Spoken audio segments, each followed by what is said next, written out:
First, let me say that I strongly agree with the President and condemn in the strongest terms the staggering number of leaks undermining the ability of our government to protect this country. Just yesterday, we saw reports in the media about conversations the President had with foreign leaders. No one is entitled to surreptitiously fight to advance battles in the media by revealing sensitive government information. No government can be effective when its leaders cannot discuss sensitive matters in confidence or talk freely in confidence with foreign leaders. We're here today to talk about the dramatic growth in the number of unauthorized disclosures of classified national security information in the past several months. This includes leaks to both the media and, in some cases, even unauthorized disclosures to our foreign adversaries. Referrals for investigations of classified leaks to the Department of Justice from our intelligence agencies have exploded.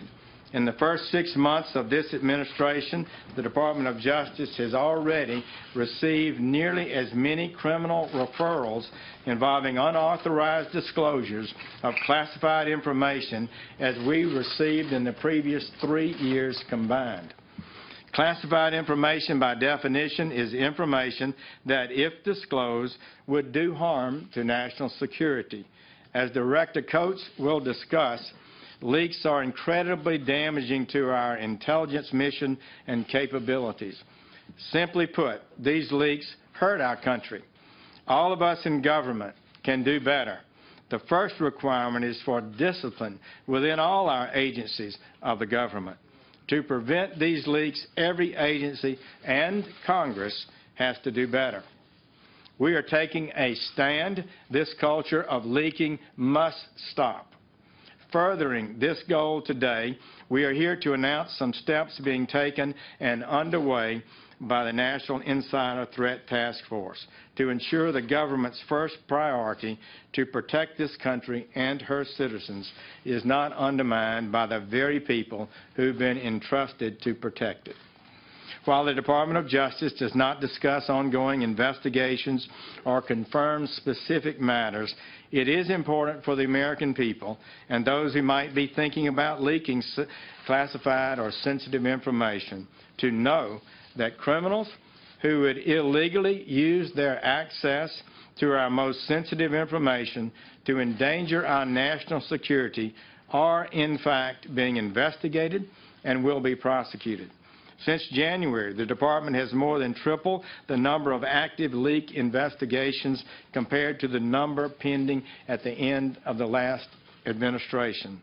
And we've already charged 4 people with unlawfully disclosing classified material or with concealing contacts with federal officers. Soon after I arrived here in February, I initiated a review of our leak investigations and prosecutions. I reviewed how these cases were being referred and handled and was concerned with what I found. Too few referrals, too few investigations with the sufficient resources dedicated to them. I concluded the unprecedented rise in leaks required an increase of additional support for more investigations and to speed up existing investigations. Our system here relies on the intelligence community making a determination of whether classified material has been improperly handled or released and then sending referrals to us at the Department of Justice.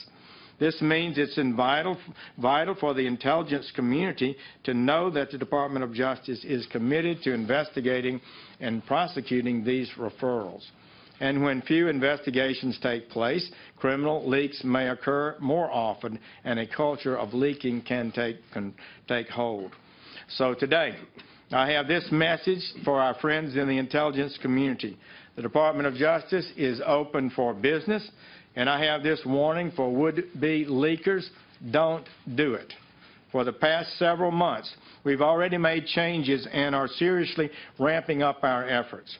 First, I directed my fine deputy, Attorney General Rod Rosenstein, whose district in Maryland encompasses NSA headquarters and who has personally led investigations of this kind, and the investigator FBI Director Christopher Wray to oversee all classified leak investigations, actively monitor the progress of each and every case.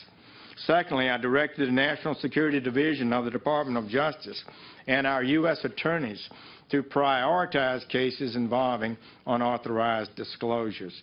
The Department will not hesitate to bring lawful and appropriate criminal charges against those who would abuse the public trust. Third, as I have said, we tripled the number of active leak investigations. In response, the FBI has increased resources devoted to leak cases and created a new counterintelligence unit to manage these cases.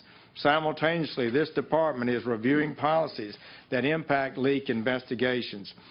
And I've listened to our career investigators, FBI agents and others, and our prosecutors about how to most successfully investigate and prosecute these matters.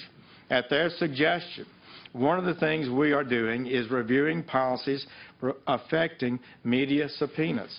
We respect the important role that the press plays and will give them respect, but it is not unlimited.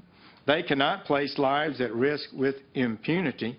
We must balance the press's role with protecting our national security and the lives of those who serve in the intelligence community, the armed forces, and all law-abiding Americans. Finally, here is what I want to tell every American today. This nation must end this culture of leaks. We will investigate and seek to bring criminals to justice. We will not allow rogue anonymous sources with security clearances to sell out our country.